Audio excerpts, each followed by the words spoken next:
Penyebaran rabies yang disebabkan gigitan hewan, ratusan kucing mendapatkan suntikan vaksinasi rabies gratis.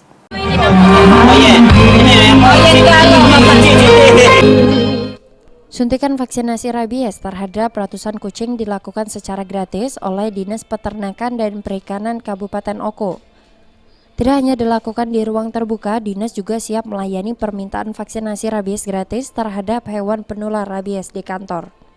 Kadis Peternakan dan Perikanan Oku, Tri Aprianingsi, mengatakan selain penting untuk menjaga kesehatan hewan peliharaan, vaksinasi pada hewan akan memberikan perlindungan pada manusia dari dampak gigitan hewan rabies.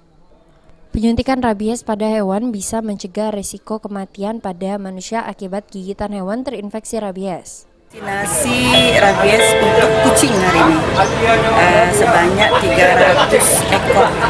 Sebetulnya kalau dibandingkan dengan jumlah HPR atau hewan penular rabies, ini masih sangat kurang ya vaksin kita.